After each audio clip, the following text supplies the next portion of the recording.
All right, our last trivia question, guys. You just have a couple more minutes, and welcome to those of us that are just joining on YouTube. Good morning to you guys. So if you would like to participate in the YouTube chat, you are welcome to participate in the YouTube chat, and we will be able to see those answers as well. Which of these do we think is not a common gardening tool? So I see a few of us are thinking a trowel, maybe a spate. Did I just make up all of these words? I don't know. Shears. Which of these do we think we are not going to find in our garden? Last 10 seconds, guys, to get your guesses in. All right, the correct answer for this one is C. I tricked you again. The correct answer for this one is a spade. So you would find a spade in your garden, but a spate, unfortunately, does not exist. So we've got gloves. If you're me, maybe you don't wear gloves because you're lazy. A trowel is a shovel, a spade is a shovel, and shears are those little scissors that you use to cut things.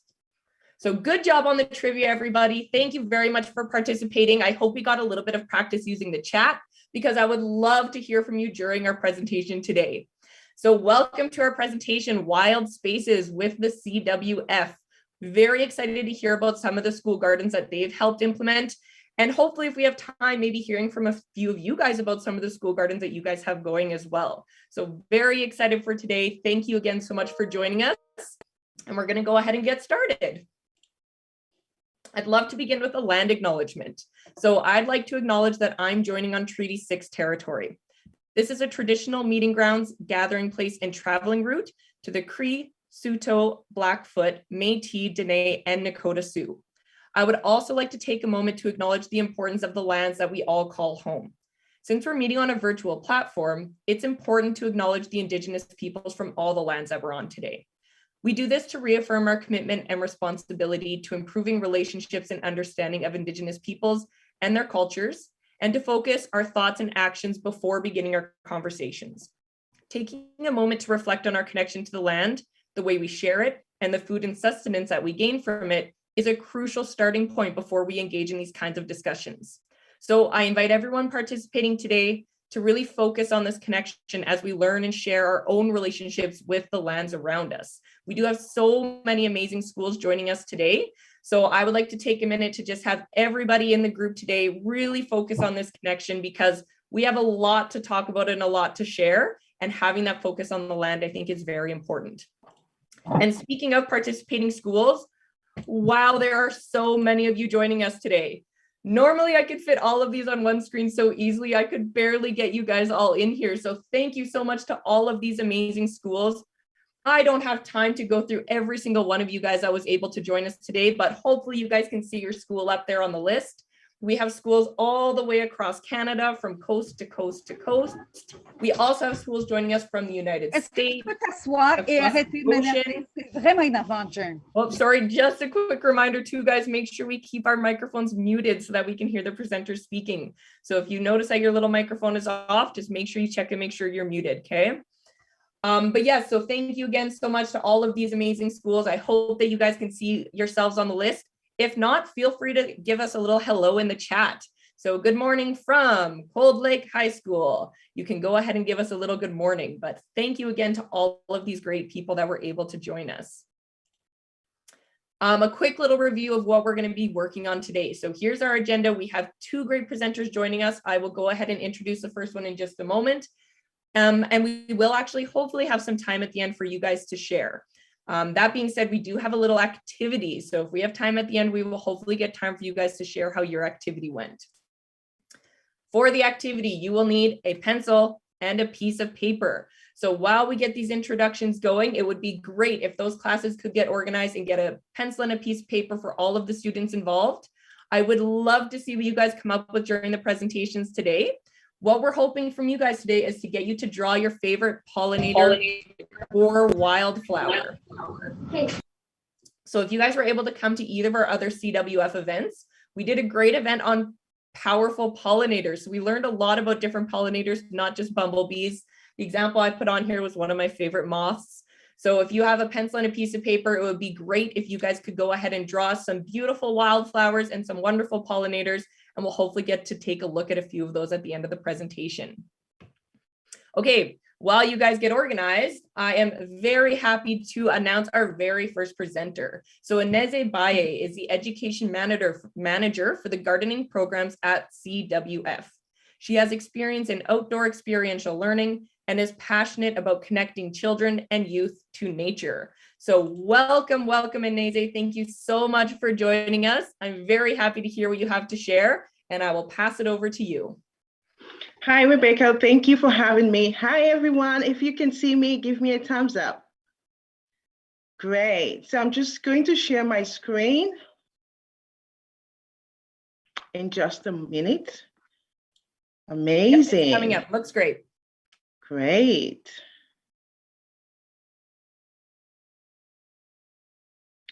Okay, so hi again. My name is Ineze, and I'm joining you all from Ottawa. I work with the Canadian Wildlife Federation. And yes, it's going to be a beautiful day. We're going to talk about your school gardens and celebrate all of your efforts.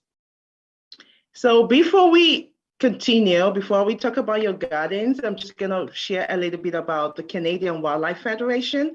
I mean, we've been around for 60 years. That's such a long time. And we inspire the conservation of Canada's wildlife and habitats. So we help protect the whales, the oceans, forests, endangered species, and the environment as a whole. So we do a lot of fun things. But today, we'll be talking about our school garden, the Wild Spaces program. So the Wild Spaces program, it's a school-based pollinator conservation program for elementary schools. So we connect teachers and students to nature. As you can see in the beautiful image on the screen, we promote school gardening and we help you with a lot of materials so that your gardens can be beautiful and beneficial to wildlife. So the program has 4 components. And an online classroom where you all get to learn about pollinators, and your teachers can share all of your beautiful images and drawings online, and you can connect with other schools across Canada. The second part is that we provide you pollinator plants every spring. That's so fun, and you get to do plant a pollinator garden in your school and interact with your friends as a team. And the third image is you get to take pictures of your garden, right? And the wildlife to visit. So if there is a butterfly in your garden, a moth or a bee, you get to take pictures of that and share on the Wild Spaces online classroom. And lastly, we love to celebrate all of your efforts. So after you've done planting for pollinators, we are gonna give you a certificate and a sign to put in your garden space. So the program is very interesting, and I hope your teachers would have a look and sign up for the program. So this morning, I will be telling you a story, okay? And if you can still hear me, give me a thumbs up. I need to see those hands. Great, thank you. So I'm gonna tell you a story about the evergreen school pollinator garden. And a big thank you to the teacher, Mix Nabhab, and all the students in Calgary Evergreen School for sharing the slides with me. So we move on. Okay, so this is the school. The school was built in 2010, and they had a few bushes and trees in the parking lot. There was a little weed in the parking lot, and it was not a garden, as you can see in the picture, right? And when her grade 1 students started learning about plants, there was a need to get plants for the garden. And so they got connected to the Wild Spaces program. And as you can see in the pictures, they got plants from the Wild Spaces. And when the plants arrive at the school, the kids learn about the plants and what kind of pollinators will the plants attract, which is a fun activity to do. And sometimes, planting a garden is not that easy. And you can see at the first attempt, The ground was hard. As you can see in the picture, the ground was hard and they had to do a lot of hard work, and they got shovels from home and they worked together as a team. So if you have a garden in your school or you're planning to have a garden, it's gonna be a teamwork, and you would need to maybe work on your land as well. Also, they got mulch from the parent council. So you don't only need plants in your garden, you also need other materials like mulch and compost. So they got, the parents to donate some funds so they can get mulch for their school garden, and the mulch can help keep the plants healthy and the soil as well.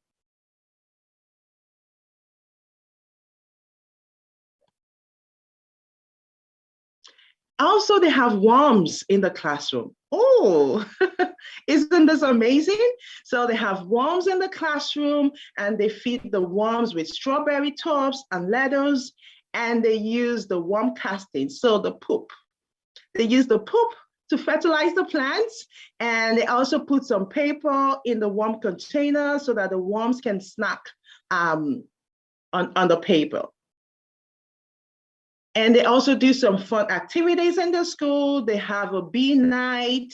They talk about the importance of bees to parents. They also have a bee bath. As you can see here, we know that bees also like to drink water. So if you're looking for something to do in your school to engage the parents, to engage your friends, you can have a bee night.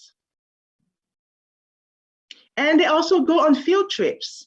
So they go to learn about honey, even though, and they get to learn about, a lot of things when they go to the field trip. And as you can see in the image, you get to see a queen bee, and you get to see, the beehive, which is also amazing. So who takes care of the garden when you all go on summer vacation? The teachers and the parents can help take care of your beautiful gardens when you go on summer vacation. But before you go on vacation, you can also water your plants every day. And you're gonna have some tools, some buckets to do the artwork. And as you can see in the photo, the kids are watering the plants. You can also get seeds, a nursery around your school to donate seeds for your garden, and your garden is gonna be so much beautiful. And another thing, it's fundraising. So if you need more plants in your garden and you need to add some accessories and make it more beautiful. As you can see, the students of Evergreen School, they traded in their copper wires and Christmas lights for cash. And, they traded almost 430 pounds of copper, and they got $530 for the copper back. So this is amazing. So if you're looking for a fundraising activity to do in your school, you can actually trade your old Christmas lights and copper wires for cash. So the garden is work in progress. We're really excited to share the Garden of Evergreen School. I hope you got some inspiration to work on your garden and also to make connections. So thank you so much for having me this morning. I'm just gonna pass it back to Rebecca as we celebrate the next school. Thank you, Rebecca. Perfect. Thank you so much for sharing. I see there's a comment in here. Keep up great work about it. So that's great. And thank you also forwarded to that school for being able to share those pictures and that story with us. So thank you so much, Ineze. I really appreciate it. Our next presenter, I'm just going to go ahead and show you guys his introduction as well. Quick little share screen, is Ryan Oxley. So Ryan Oxley works as the Green Project Facilitator to create authentic nature-based experiences for the students at the English Montreal School Board. Ryan draws from his studies in sustainable horticulture and agriculture at Guelph University, along with farming organically in western suburbs of Montreal, to initiate projects for schools and inspire students to connect with nature and build a stronger understanding of their immediate environmental actions. And Ryan is joined as well by 4 students that are going to help him with his presentation today. So I would love to hand it over to you. And if you guys wouldn't mind taking a minute to introduce yourselves as well, since I unfortunately don't have a slide for every single one of you, but if you wouldn't mind introducing yourselves, welcome, and I'll hand it over to you.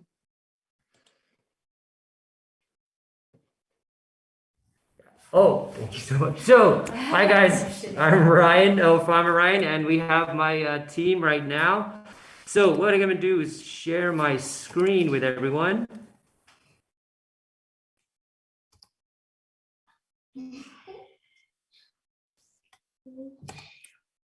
Okay, so we'll begin our presentation and we'll have a chance to our students speak and talk about the project also and say their names. So just quickly, so far, we are Elizabeth Valentine and we created a pollination garden with the help of the Canadian Wildlife Foundation. So we're here today to talk to you on how we did this, on what success we had, what obstacles we overcame, and we want to share with the rest of Canada and how we did this and how much fun we had, right? Okay. So who are we? We're Elizabeth Valentine. We're located in Montreal, in Quebec, Canada. And we are a green team. So we're a group of students that meet at lunchtimes and we carry out environmental-based actions such as composting, recycling, garden cleanups, and what other sorts of fun things have we done before? Planting. Planting? What other things have we We done? have made like posters and painted the blocks. Painted, yes, yeah. So Delivering seeds. yeah, so lots of other fun things. So today we have 4 people present with us for our presentation. We have Ava, Shanae, Anastasia, and Noam. They're going to have a chance to present and say their names and say what they enjoyed about our project today as our presentation goes along. So we have grade 5 or grade 6 students, grade 4 and Grade 3. grade 3. Okay, so we kind of represent EBS here. So what did we do? We planted a garden. We planted a pollination garden. We were very lucky to have the support of the Canadian Wildlife Foundation to supply us with wildflowers to help populate our garden spaces. As you can see, our students participated in this project, and we were rewarded with the Canadian Wildlife Federation plaque to have a certified space to help benefit our wildlife, our local wildlife, and support their roles. Well, email. So how did we do this? Probably a big question, helping everybody else understand how we did it. So we had identified our planting spaces. Where were they? What did they look like? What was the accessibility like? Can you access them? Are they open to gates? Are they locked? Are they close to places that they remove snow? Because in Canada here, we get a lot of snow in Quebec. So is snow piled up on those? Can you get to them during summer? Are there gates there that you need to unlock or lock? Are you able to stand on them? As we found in our projects here, our planter boxes are can be accessed by unwanted people. So you have to think about where the location of them. So how accessible they are. Can you reach them? Is it easy for students to engage with? Thirdly, moving along, what growing conditions? So where are they located? Do you have a lot of sun? Do you have a lot of shade?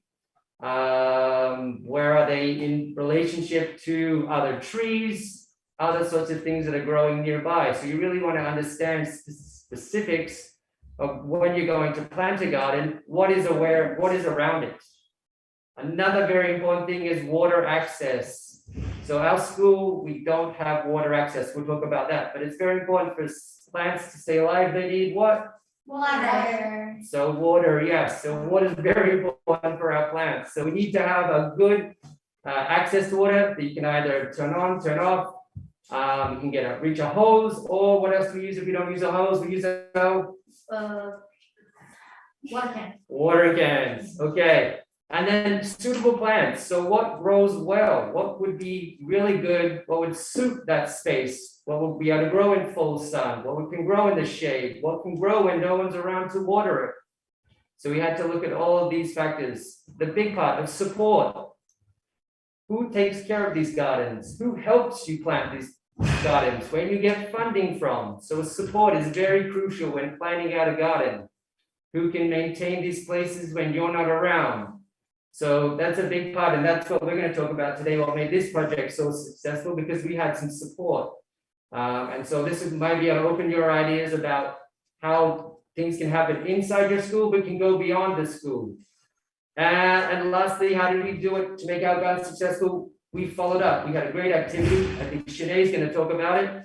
And you need some follow through on your garden. So what made your garden successful? And then following through, so the students engage on it and they can see the continuity of it moving forward for years to come. So moving on, we're going to show you what our school and what we came across. What did we identify in our school as possible planting spaces? Noah, what did we find? Pardon? What did we find here? We found some planters. Sorry, yes, we found some planters. Yeah. And did they get full sun or did they get half sun? Did they get shade? They got sun. They got sun, yes, you're right. So they got sun, but they got a lot of shade. Okay, so we had to find suitable plants that would work to our spaces. So this was what we dealt with in our schoolyard. And we thought to how we can make this schoolyard better. We thought to plant flowers to give some more aesthetics, to more appeal. But some of the obstacles, what did we notice about our planting spaces? We got feet, right? So lots of people like to step in our planters. Who's witnessed people step in our planters? Yes, all right. So feet and plants go well together. So when in schoolyard, you have to be aware. Planting in a schoolyard, you're gonna come across balls, across people who don't understand or know that there's plants there. So that's what we witnessed in our planting areas. Another one was water. We don't have access to water. So what did we have instead, Sinead? We had bowls to rain from something.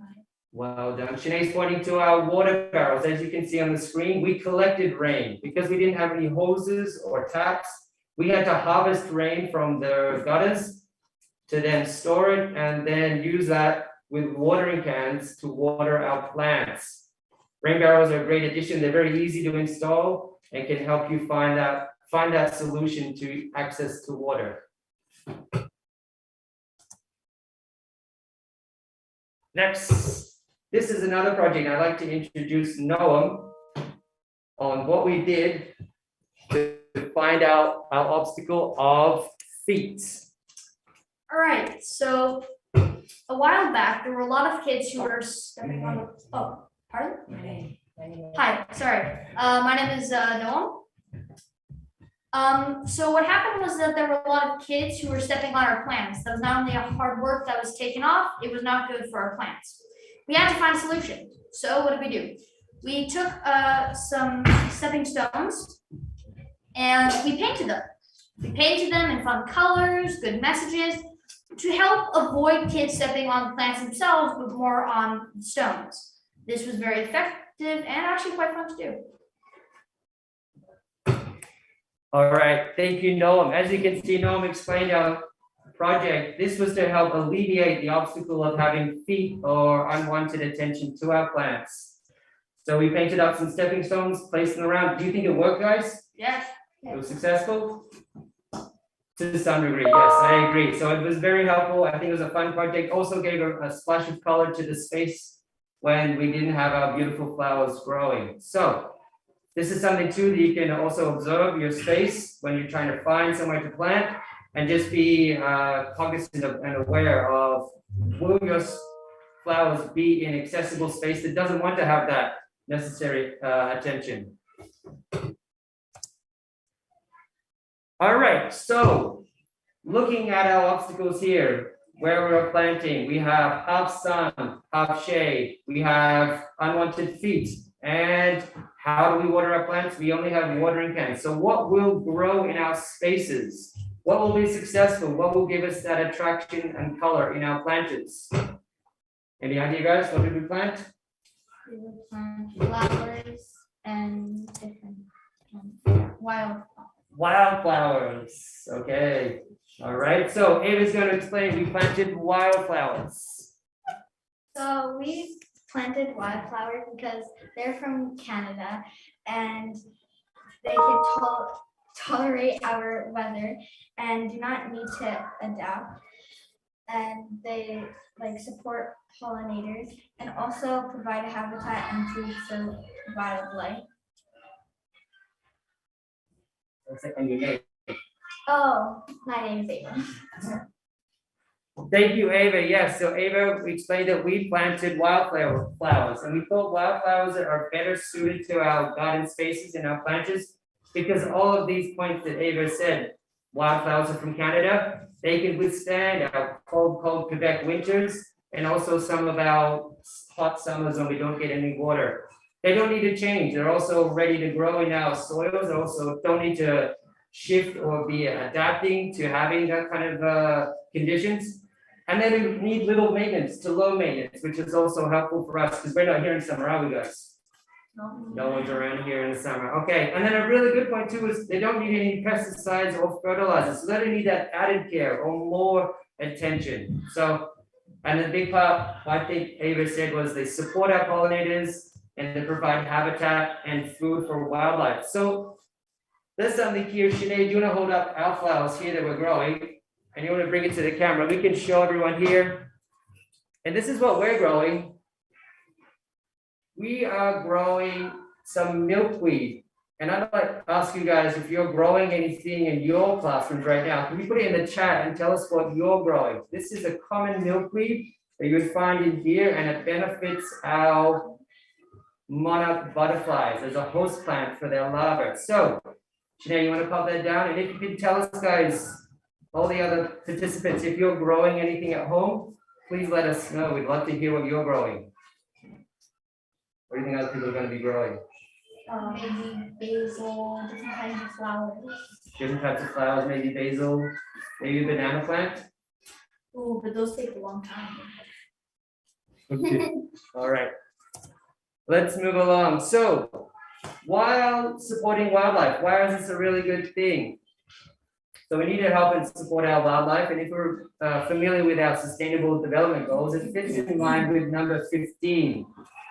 So it's help with sustainability. So we're trying to reforest and bring back wildlife to our areas. And it fits in line with this out of the 17 sustainable development goals. This is on number 15 on those. So if you're familiar with it, I think it'd be a great addition to any of your projects to understand that your actions are part of a United Nations Sustainable Development Goals. So it's a great thing to acknowledge too. All right, who's up next? Oh, so Ava. Oh, Anastasia. Do you want to say quick your name? My name is Anastasia. And can you show us your drawing? Yep. No? All right, so what Anastasia and I would like to see if anyone can hold up their drawings that they've done so far. Because Anastasia, we'd ask you guys to draw a picture of a pollinator plant and Wildflowers. yes. All right, so if anyone has something ready, maybe we can see our camera now. If anyone has a picture of their pollinator. Yeah, if we do flower. have a school that has some ready, you guys can use your little reaction to raise your hand and we'll be able to spotlight your screen so we can all see. You can lean in. I think GPN has some pollinators and wildflowers they would like to share. All right, go ahead, guys. Oh, nice. And plants. We'll just put it on mute. And GPN, if you can come right up to the camera so we can get a good, clear picture. Oh, they've even got some color. Those are wonderful. Yeah, that's right up to the camera. That's a scary looking pollinator. Beautiful, looks like a little butterfly. Some plants that they're growing. Wow, they've got a lot going on in their classroom. Their plants all look so healthy. They must have some good windows in that classroom. That's a beautiful flower. Awesome. It almost looks like most of the students there have their own little plants that they're growing. Oh, wow, that one had a lot of detail. Your guys' plants are doing much better than mine, and I am a adult gardener, so maybe I'm doing something wrong. Okay, Ghislaine and Gagnon, you guys can go ahead and share what you guys have next. Let me just go ahead and show it to everybody. Ooh, beautiful colors. That looks like some wildflowers for sure. Awesome. Oh, hello, Pisan. Hello, hello. A bumblebee and a butterfly. That one's adorable. Great job. Look at all the seeds in that one. A nice little flower and a bumblebee. Oh, he looks very happy. Oh, wow. Look at the petals on that flower, you guys. That's great. Beautiful. Your guys' flowers are all going to be so happy with all these bumblebees buzzing around.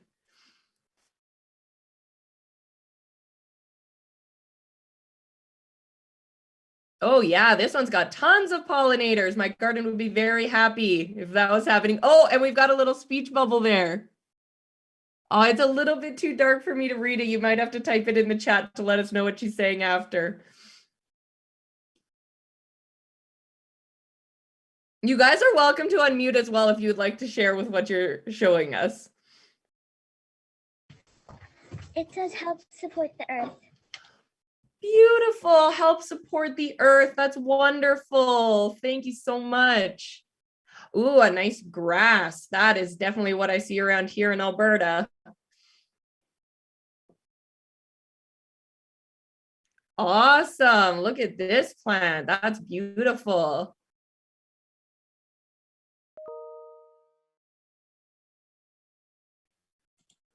Hey, yeah, we can head over to Winchester. You guys can go ahead and share what you guys have.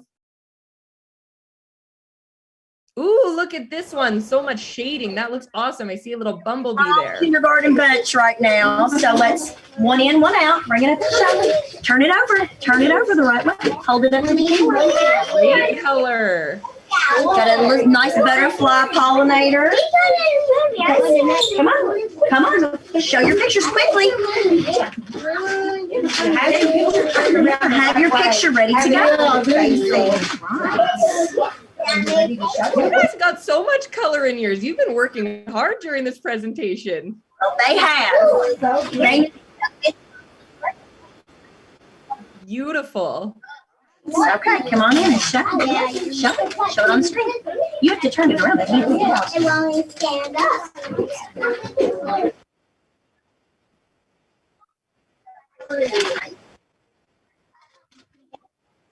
It's amazing. So beautiful. Good job, everyone. A great mixture of pollinators too. I think some of us must have come to our Powerful Pollinators event. Because sometimes the flowers themselves attract different pollinators, and you might not have the time to draw one. Right? They can't. Beautiful. Right, take that one back to your seat. Everybody gets one. I've seen a lot of thumbs up from our presenters. They're loving what you guys are sharing. Great job, kiddos. Here, hold on. There we go.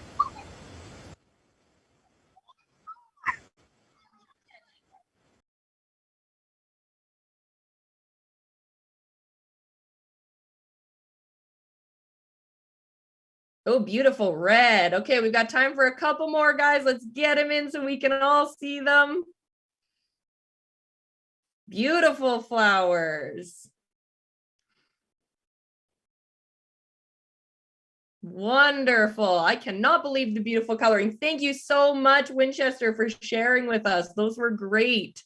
Okay, last call. Do we have any last minute sharing that we would like to do of our pollinators and wildflowers? Guys, those were wonderful. I can see some of them were already half colored. I hope you take some time to finish those up as well. Oh, I see a couple last minute shares there. All right, back to our presenters, guys. What did you think of all those great pollinators and wildflowers we were able to see? Oh my God, those were amazing. Those were Those were so good. Oh my. Those were so pretty. Awesome. Thank you. And we do have a question for you guys as well. Oh, sorry, go ahead.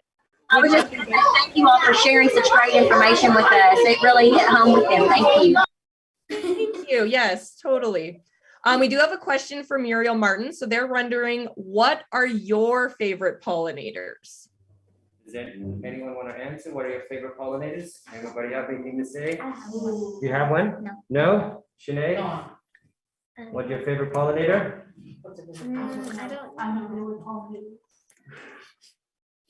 Okay, I'm going to share my favorite pollinator, and I think it has to be the superpower of the monarch butterfly because it's able to migrate. Oh, Sinead had the same one. I think it's just amazing how that little creature, that butterfly, can fly all the way from Mexico and come up to North America. So I think that's a pretty big superpower. So that's why it's my favorite pollinator. Beautiful. That's a great answer. I'm always for the moths and the butterflies. I don't know. They don't get enough love as pollinators. So I totally agree. I do have another question here that came through. And this is talking a little bit about, you guys mentioned that you planted wildflowers in your garden and you used wildflowers that were native to where you are in Quebec. Because in Canada, we have those really cold winters and really hot, dry summers. Do you guys have any way or any tips for people to find out what sorts of things they should be planting in their gardens? Because we don't all live in Quebec. I'm sure we all have different plants that we should be looking for. So Ryan or Ineze as well, do you guys have any ideas or tips to help people find plants that they should be putting in their school gardens? Any other tips, guys? How do we get wildflowers?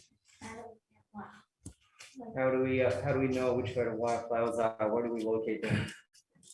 Where do we get them from?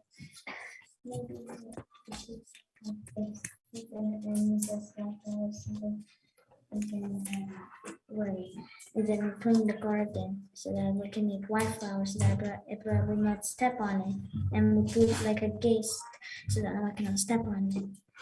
So I think what Anastasia says, you could save seeds from wildflowers. So if you find some wildflowers around, saving seeds is a really good point. And that's what Anastasia is mentioning that she's done before.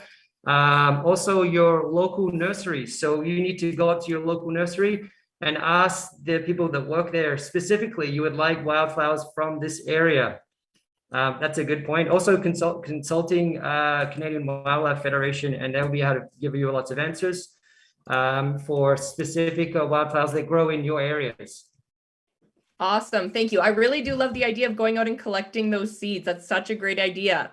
I've never done it before. I feel like it might be kind of tricky for me to do it as a first timer, but I'm definitely willing to try it this spring for sure.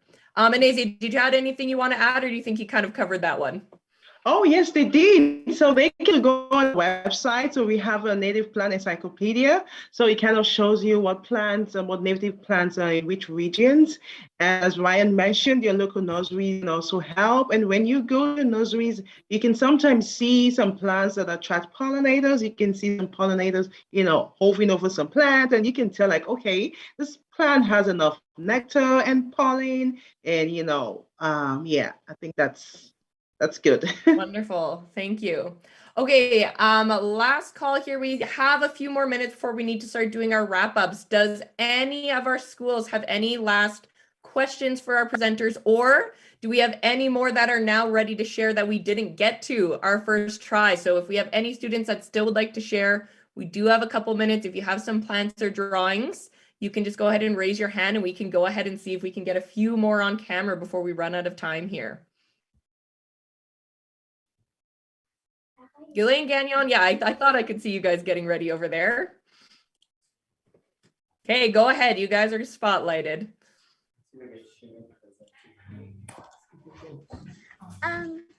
So the pollinators will which types of pollinators will come for different plants? So let's say you're doing milkweed for your garden. And you want to attract bees, what types of plants should you use, or instead of milkweed? Because milkweed I know from our likes. You hear that question? No. So that's a great question. Our friend would like to know if there's specific plants or wildflowers that attract other pollinators. So as we said, milkweed's great to attract butterflies. Do we know of any other wildflowers, names of wildflowers that attract sort of bees?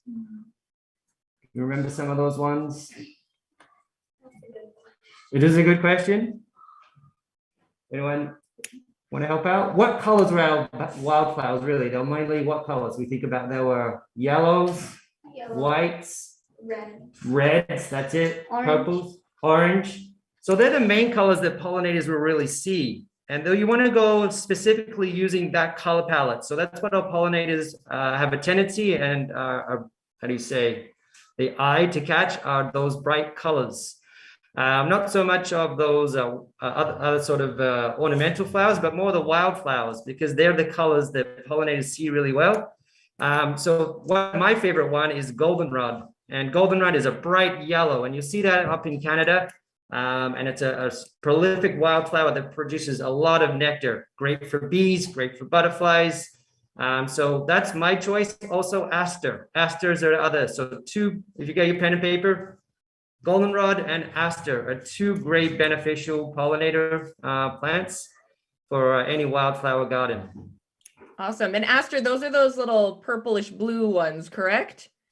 Yes, the New England aster, and there's various other asters, yes, in that family. So was that good? Did we answer your question? Yes. It looks like you guys are having another one, so go ahead. How many species of wildflowers are there in Canada? That is a tricky one. Ineze or Ryan, do you guys know the number of wildflower species? I might have to Google this one. I'll let Ineze, if she has an answer for that one. I don't know the answer. I'm from Australia. But, Oh, interesting question. Not now. Did you Google something, Rebecca? So I Googled it. It says there are approximately 4,000 species of flowering plants, and about 3,000 of those can be called wildflowers. That's a lot. Sorry, throw it over to Ryan. You guys had another idea you wanted to add. Yeah, I'd just like to finish up our presentation. We have one more speaker about our project and how we wrapped it up. And I think it's kind of what made our garden so successful. So I just want to share the last of our slide. Sure. So everyone can see this project that we worked on. Let's go moving forward. Come on, let's go. Our slides are not wanting to advance today. I don't know why they're giving everybody such a hard time. And Ineze also was feeling a little lazy. All right. Awesome. So just wrapping this is a support. This is what made our project successful. We had support from the community. So outside the school, we had a local organization that partnered with us to provide soil, community support, and plants. And that really made our garden come alive. And so with that support, we also had a second project that Shanae would like to talk about, and we helped work on that together. Oh, here are we planting our garden with the support of Canadian Wildlife Foundation and the local organization in Montreal West, which I'd like to thank them for their help and support. So Shanae. We thank our community by writing thank you cards and saving seeds from our garden to give to them. We put the gifts in the mailbox of the community members. I really enjoy this activity, and it was nice to give back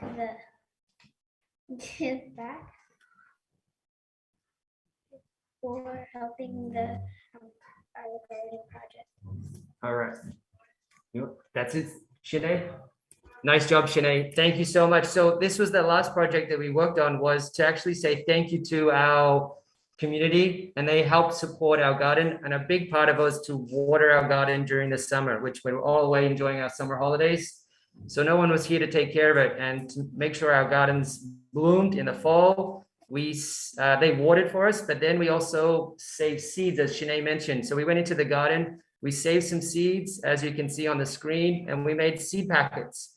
And we delivered those seed packets and thank you cards and recycled art project, and we delivered it to the community members, and we put it in their envelope. That was a lot of fun. Yeah. You remember going around on those nice fall days? Yes, it was Yes. fun that we like worked all together to put in the mailbox and made them all together. So this is what made our project, this, and I think this is a follow through. This is also why our project was successful, because we're able to enjoy the garden, engage in the garden again as towards the end of the school, the growing season for fall. And it was a great way also to say thank you to our support of our community members, and really made our garden stand out during the summer, and then also enjoy for our students to return in the fall. Wonderful. I really love the idea. I would have loved it if I had somebody deliver me some seeds from their garden that I helped with. The community members probably loved that so much. I do see you have your slide up for questions, and I notice there are a couple in the chat here, so I'll just go ahead and call those couple out. Noah and Javi actually had a comment and a question. So their comment was that their community garden, they noticed that the pollinators really love the oregano and thyme. So if you guys are thinking of maybe planting a garden, that could definitely be a plant that could attract some pollinators. Then they were wondering, do you know if ground cherries are native? It's a specific plant. I don't know if either of our presenters today have an idea. Do we know if ground cherries are native to Canada? Cherries that there, the little orange ones they open up. Oh, yes, actually, my grandparents have a garden. I'm not sure if they're native to Canada. We enjoy eating them. I think that's what Noam's also saying, but yeah, we don't know the answer to that.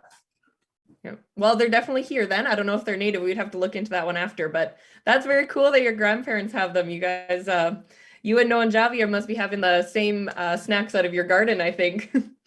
And our next question was from Gillian Gagnon. So they're asking, do all wildflowers have pollinators?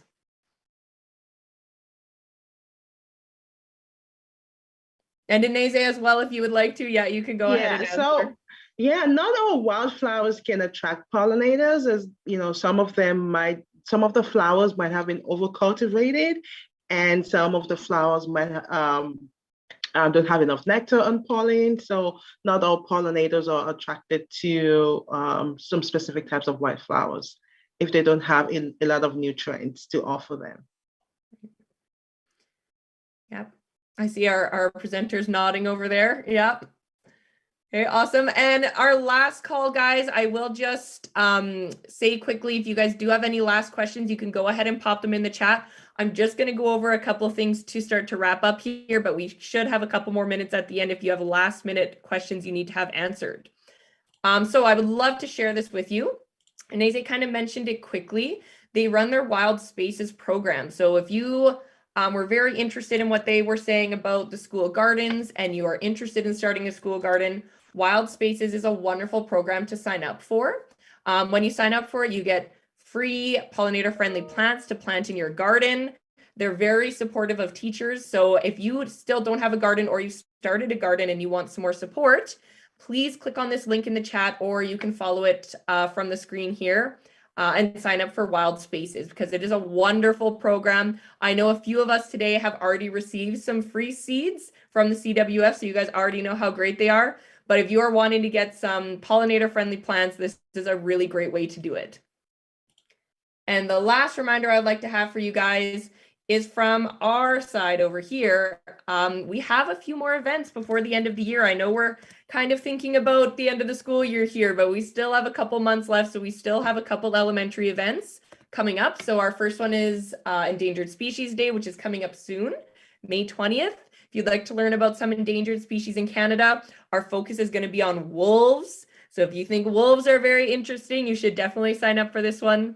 And World Oceans Day, again, with our friends at OceanWise. We're going to be running, learning all about some of the different organisms that live in the ocean and what we can do to help them. So a couple ways that you can sign up for that. You can go ahead and scan the QR code on your screen or click on the link in the chat and sign up for those if you haven't already. And this is kind of my last little reminder before I would like to say a huge thank you so much to our presenters. Thank you so much, Ineze and the CWF. Thank you, Ryan. And thank you to our 4 student presenters as well. You guys did absolutely wonderful. I know they were a bit nervous today, so I think I can say from everybody involved here that you guys did awesome. And thank you so much to everybody that came out today. And Naze and Ryan, if you have any last minute thoughts, I would love to hear them. Yeah, just a big thank you to all the schools here, all the students. Thank you for, the drawings. They were so lovely. Thank you for the 4 presenters from Ryan School. I do have a gift for you, so I will be sending that over. Thanks, Ryan. And yeah, see you. And please sign up for the Wild Spaces program. Have a nice day. And just from Elizabeth Ballantyne, we'd like to thank Canadian Wildlife Foundation for their support and the donation of plants. Also to the Montreal West community here to support our project in our schoolyard so we can flourish every year. And happy planting. Hope this supports everybody out there, and plant more wildflowers so we help our pollinators and help our biodiversity. So thank you. Awesome. Wonderful. Thanks again so much, everybody. I hope you guys all have a wonderful day. Again, yes, enjoy planting. Thanks again so much. We'll see you guys all later. Goodbye, goodbye. Thank you for sharing all your beautiful pictures. Yes, your last chance to come pop them up on camera. Awesome. Thank you. Thank you. Have a great day, everybody. Oh, beautiful. So colorful.